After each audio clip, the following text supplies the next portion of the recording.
사회 정치적으로 중요한 재판과 선고가 몰린 슈퍼위크가 시작됐습니다. 한덕수 총리 탄핵 심판 선고부터 이재명 대표의 공직선거법 2심, 그리고 윤석열 대통령 탄핵 심판 선고 가능성까지 어떤 결정이 나오든지 전국의 파장이 불가피한데요. 정치부 한송환 기자와 이번 한 주 전망해 보겠습니다. 네, 한 기자 이것부터 짚고 가겠습니다. 민주당이 내일부터 광화문에서 천막당사 운영하겠다라고 조금 전 리포트에서 봤는데 어떤 전략이 담겼다고 봐야 합니까? 네, 이 민주당 지도부는 내일부터 이 당 최고위원회의를 광화문 천막당사에서 열기로 했습니다. 그러면서 윤석열 대통령에 대한 탄핵 심판 선고를 모레인 25일이라도 내려달라 이렇게 말했는데요. 이재명 대표의 공직선거법 2심 선고 하루 전입니다. 결국 헌재를 향해서 이 대표 2심보다 윤 대통령 탄핵 심판이 먼저 나와야 한다는 점을 압박하려는 의도로 봐야 할 듯합니다. 네, 슈퍼위크의 문을 여는 게 내일 한덕수 총리 탄핵 심판 선고일 것 같습니다. 네. 여권에서는 기각이나 각하의 무게를 두는 분위기 같더라고요. 네, 맞습니다.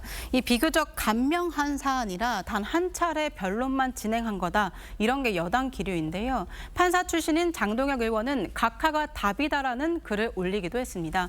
권한대행이 탄핵 대상이 될 경우 의결 정족수는 200석이 되어야 하는데 이 법적 절차 요건에 충족하지 못한 만큼 각하를 해야 한다. 이런 주장인 겁니다. 그런데 만약에 각하가 되면 이 조한창 정계선 헌법재판관의 경우 최상목 권한대행이 임명권을 행사했기 때문에 임명이 무효다. 이런 문제 제기를 할 수도 있습니까? 여권을 중심으로는 두 재판관의 임명 무효 주장이 나올 수 있다 이런 관측이 있는데요. 그런데 오늘 권성동 원내대표 그런 주장은 무리다 이렇게 선을 그었습니다. 권한대행도 실질적으로 대통령의 직무를 수행하는 만큼 대행 기간 중에 법률 행위를 무효로 볼 경우에는 법적, 행정적 혼란이 더 클 수 있다는 겁니다. 수요일에는 이재명 대표의 공직선거법 2심이 있습니다. 어떤 파장을 좀 가져오게 될까요? 이재명 대표 1심에서는 벌금형보다 무거운 이 징역 1년에 집행유예 2년이 선고됐습니다. 이 대표 선거법 위반 쟁점은 두 가지입니다. 성남시장 시절 김문기 몰랐다 발언의 진위, 그리고 백현동 용도 변경이 국토부 협박에 따른 것이냐 부분입니다. 국민의힘은 국토부 협박 부분은 허위 발언이 명확하다면서 2심에서도 최소 이 당선 무효형인 100만 원 이상 벌금은 확정적이다 이렇게 주장하고 있는 반면 민주당은 무죄 결정이 나와서 사법 리스크가 잠잠해질 거다 이렇게 자신감 있는 분위기입니다. 네, 여야가 가장 주목하고 있는 건 아무래도 금요일인 28일에 윤석열 대통령 선고가 나올지인 것 같습니다.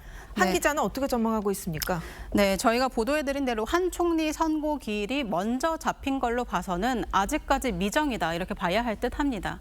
정치권에서는 윤 대통령 탄핵 심판 선고 기일이 잡힐 경우에 그 자체로 메시지로 보는 시각이 많습니다.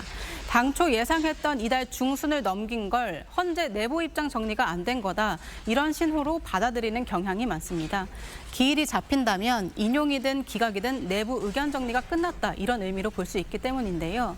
헌법재판소 연구관을 지낸 한 변호사는 헌재가 중요 사건에 대한 선고를 일주일에 2건씩 하는 경우는 드물다면서도 중요한 건 이 시간이 아니라 편결을 할 수 있느냐라고 설명을 했습니다. 네, 사법부나 정치권 모두에게 굉장히 중요한 한 주가 될 것 같습니다. 한 기자 잘 들었습니다.